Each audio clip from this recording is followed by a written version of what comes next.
So if you live in the United States, you probably have taken notice that a lot of states have started to pass crypto mining rights, the right to mine Bitcoin and the right to self-custody, just to name a few. But now we're getting into the federal level, and this is a completely different ball game. So suit up, guys, because we just entered the first inning.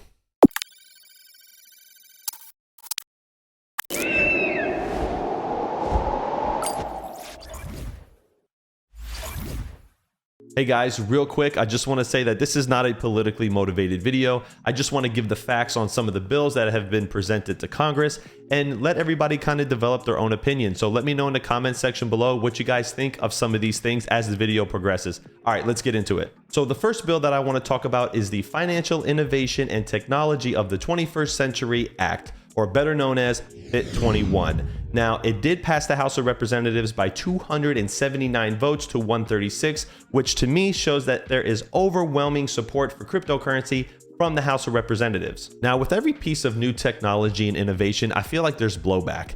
And we saw this with the telephone, the vehicle, the airplane, the internet, right? The internet of all things. I mean, news articles that came out saying that the internet would just be a fad and it'll go away. And now we can't live without it, right? I kind of feel like this is the same thing for cryptocurrency and blockchain technology. Although cryptocurrency is cool and it's great to have Bitcoin and I'm a fan and all that stuff, blockchain technology can usher in a $10 trillion industry to the United States if we just open our eyes up to it. But I don't want to get off track. You understand what I'm saying. Do you understand the words that are coming out of my mouth? When it comes to the House of Representatives, Congress, the Senate, governors, or even the president, we have to elect people that are in our best interest as a generation. And I'm talking to the people that have really invested into cryptocurrency and blockchain and just the future of technology and how we push forward in our country. This is an extremely important thing. This piece of legislation, FIT21, is probably the most significant piece of legislation to ever hit the US Congress regarding cryptocurrency, and it passed,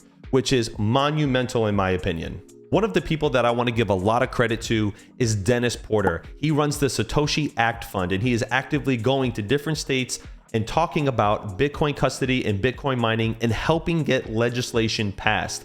Dennis, you're doing a great job, man. We support you and thank you for all your hard work. If you want to know more about what Dennis is doing, I put a link in the description below. You can go ahead and check it out. So before we get to analyzing FIT21, I want to go over SAB121. This was another bill that was introduced to the House of Representatives, passed Congress and the Senate, and went straight to the president, which has now been vetoed. I'm going to read here. It says, U.S. President Joe Biden vetoed a bill to overturn a controversial Securities and Exchange Commission, SEC, bulletin SAB121, establishing accounting standards for firms that custody crypto.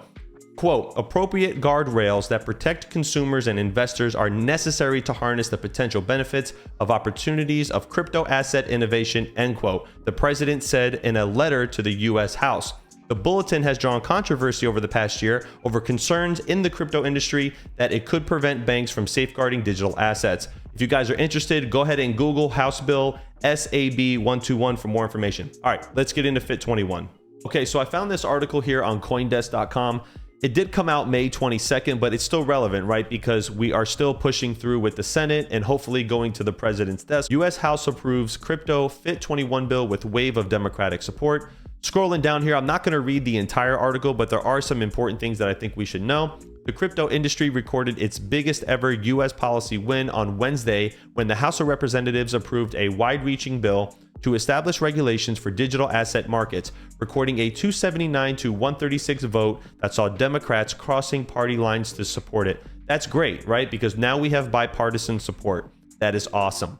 The Financial Innovation and Technology for the 21st Century Act, FIT21, marks the first time a major crypto bill has cleared one of the chambers of Congress.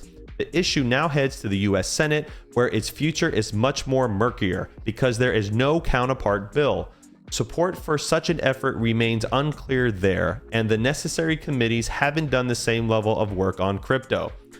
This is an important line here. The U.S. has fallen behind other global jurisdictions in establishing crypto regulations, and despite the win on Wednesday, implementing such oversight is far from complete. We need rules on the road, end quote, said Representative Josh G. I cannot pronounce that last name, sorry.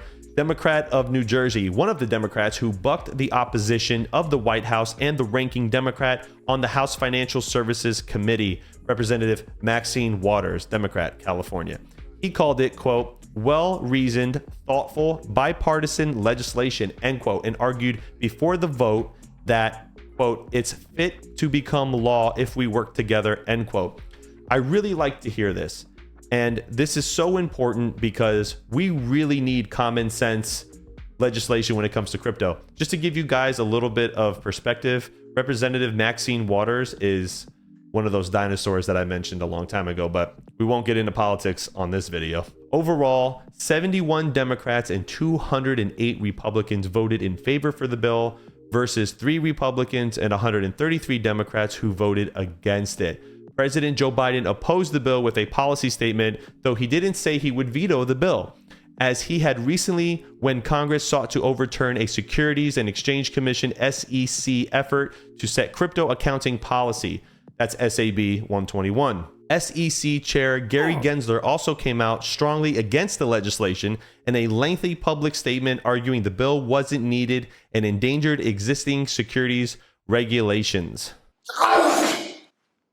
I'm sorry, I'm allergic to bullshit. Well, we all know that Gary Gensler just hates crypto. Elizabeth Warren hates crypto, and it is what it is, right? But they're politicians, and I feel like some of them just don't have a backbone. And that's just my opinion when it comes to that. Let's read this last one here. The legislation, largely driven by House Republicans, would establish a regime to regulate the U.S. crypto markets, setting consumer protections, installing the Commodities Future Trading Commission, CFTC, as a leading regulator of digital assets and the watchdog of non-securities spot markets. And it would more clearly define what makes a crypto token a security or a commodity. We need this so bad. Waters argued that the bill is seeking to let the crypto businesses who have been dodging securities laws avoid responsibility. Let me tell you guys something, and this might anger a few people, it may not. You may agree with me on this. Most of us in crypto are actually really good people. We want to pay our taxes, we want to innovate, and we want to do things the right way. Less than 0.1% of all crypto transactions are actually used for criminal and nefarious purposes. So I don't know what this argument is, and it just seems to be coming from the older generation. I hate to say this, but it's coming from the older generation of politicians who just don't seem to want to do anything new and just want to perpetuate the system that they've been milking for 40, 50 years. However, you can take with that what you want. Let's move into what FIT21 actually does and what some of the bullet points on the legislation are. Okay, so let's go over the key provisions of the FIT21 Act as it's stated here.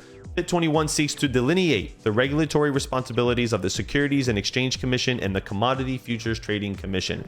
The Act aims to clarify the jurisdictional boundaries between these two regulatory bodies, which has been a major source of confusion. The SEC will oversee digital assets classified as securities, while the CFTC will regulate commodities and derivatives. Additionally, the legislation includes a robust consumer protection measure designed to prevent fraud and market manipulation. It mandates comprehensive disclosure requirements for digital asset issuers and establishes clear guidelines for market participants.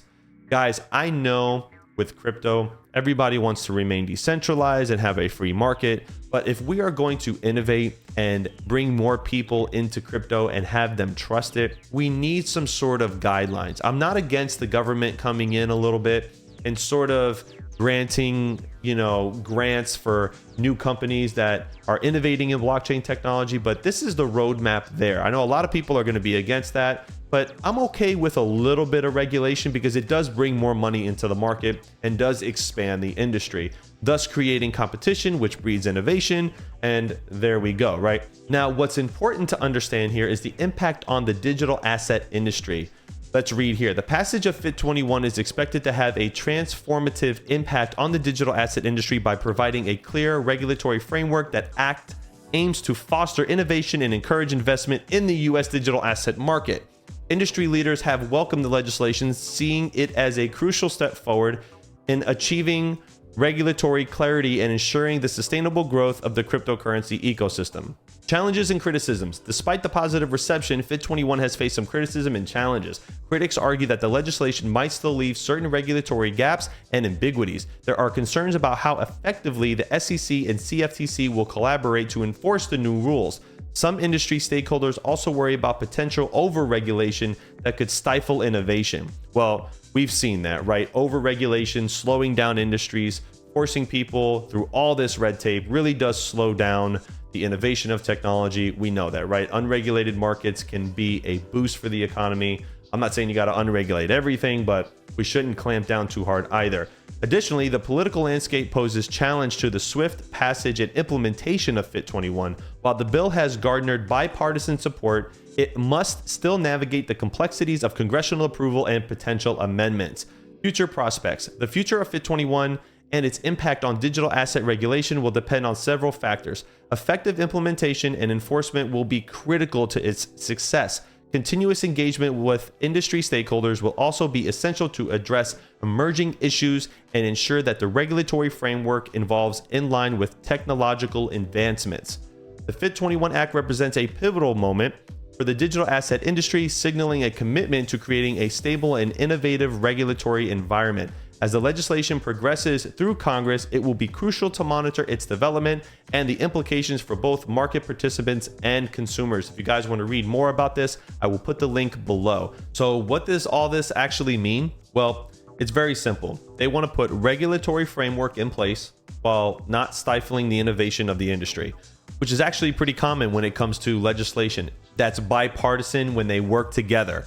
It actually makes perfect sense. Let me know in the comment section below what you think. So one of the things that I'm concerned with is that the United States is going to definitely fall behind. If we don't get regulatory framework in place, we could definitely fall behind the rest of the world when it comes to innovation for blockchain technology.